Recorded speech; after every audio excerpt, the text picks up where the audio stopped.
Bismillahirrahmanirrahim. Assalamualaikum warahmatullahi wabarakatuh. Nama saya Fikri Rahman, NIM saya 22350. Di sini saya akan mempresentasikan prinsip-prinsip perjanjian internasional. Dimulai dari definisi hukum perjanjian internasional. Di sini saya mengambil dari salah satu tokoh yaitu Mokhtar Kusumaatmadja. Menurut Mokhtar Kusumaatmadja, perjanjian internasional diartikan perjanjian yang diadakan antara anggota masyarakat bangsa-bangsa yang bertujuan untuk mengakibatkan akibat hukum tertentu. Lalu di sini ada subjek hukum, subjek hukum perjanjian internasional. Yang pertama ini ada negara. Negara ini adalah salah satu subjek hukum internasional yang mempunyai kapasitas penuh untuk mengadakan perjanjian. Hak tersebut merupakan bagian dari kedaulatan yang dimiliki suatu negara, dan negara dapat mengadakan perjanjian apapun tanpa adanya intervensi dari negara lain atau subjek hukum internasional lain. Lalu yang kedua ini ada dari organisasi internasional. Organisasi internasional dalam mengadakan perjanjian internasional terbatas pada bidang atau ruang lingkup yang menjadi tujuan organisasi tersebut berdiri. Sehingga dalam bidang tertentu, antara satu organisasi internasional dengan organisasi internasional lain dapat dimungkinkan tidak dapat mengadakan perjanjian internasional apabila bertentangan dengan tujuan didirikannya organisasi tersebut.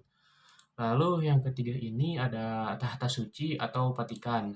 Nah, Tahta Suci atau Vatikan ini merupakan subjek hukum internasional yang memiliki latar belakang sejarahnya tersendiri. Tahta Suci ini dianggap kedudukannya sebagai negara, walaupun sebenarnya bukan sebagai negara, seperti halnya negara yang mempunyai kapasitas penuh, namun Tahta Suci ini dapat membuka hubungan diplomatik dengan subjek hukum internasional yang lain. Lalu yang keempat ini ada Palang Merah Indonesia atau disebut PMI. Mohon maaf, Palang Merah Internasional. Organisasi ini sebagai suatu bentuk subjek hukum yang terbatas, lahir sebab sejarah yang kemudian kedudukannya diperkuat dalam perjanjian. Nah, saat ini Palang Merah Internasional secara umum diakui sebagai organisasi internasional yang memiliki kedudukan sebagai subjek hukum internasional tersendiri, meskipun dengan ruang lingkup yang terbatas.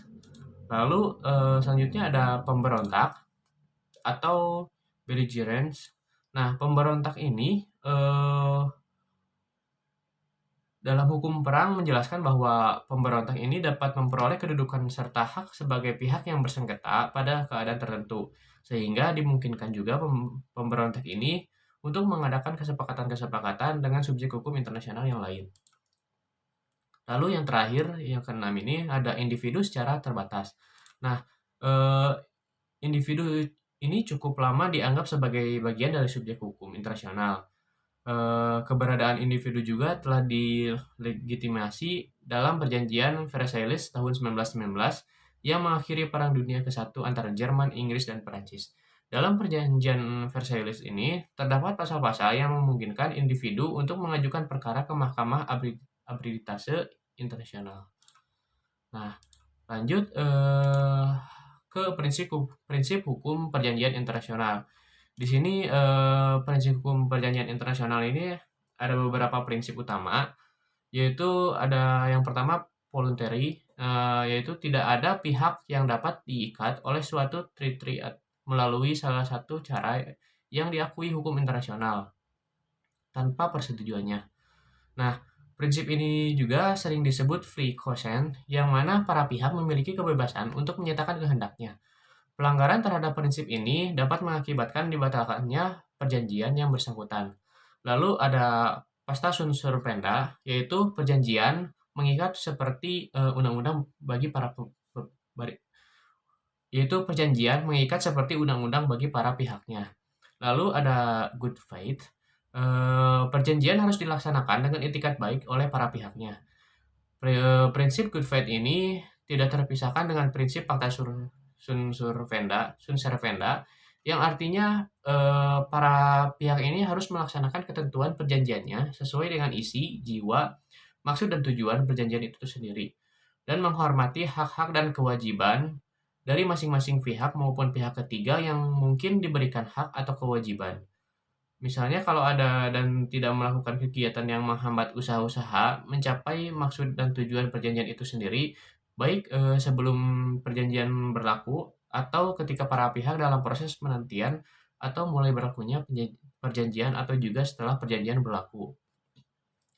Lalu prinsip yang selanjutnya adalah Pacta Tertiis Nec Nocun Neo Pacta Tertiis Nec Nocun Nec Prosun. Eee, yang isi dalam prinsip ini yaitu perjanjian tidak memberikan hak dan kewajiban pada pihak ketiga tanpa persetujuannya. Lalu yang selanjutnya ada non retroaktif. Pada prinsip ini, suatu ketentuan hukum termasuk di dalamnya hukum internasional tidak berlaku surut. Namun demikian dalam perjanjian internasional ketentuan ini tidaklah berlaku absolut. Sangat mungkin untuk disimpangi bila para pihak menghendakinya. Lalu,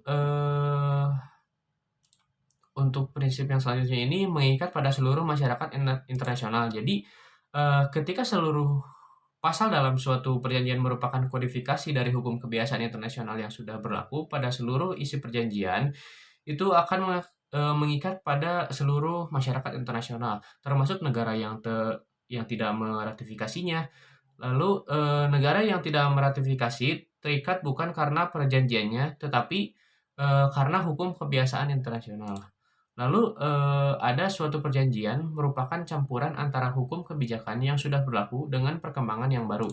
Nah, apabila suatu perjanjian ini merupakan campuran antara hukum kebiasaan yang sudah berlaku dengan perkembangan yang baru, maka negara peserta akan terikat pada, seluruh pasal perjanjian. Negara bukan peserta hanya Negara bukan peserta hanya terikat pada isi pasal yang merupakan kebiasaan yang sudah berlaku. Eee, Sekali lagi keterikatan negara peserta ini, bukan karena perjanjiannya, melainkan karena hukum kebiasaannya. Negara bukan peserta dapat pula terikat ketentuan yang merupakan, eee, progressive development, bila mana progressive development ini tersebut merupakan hukum kebiasaan yang baru.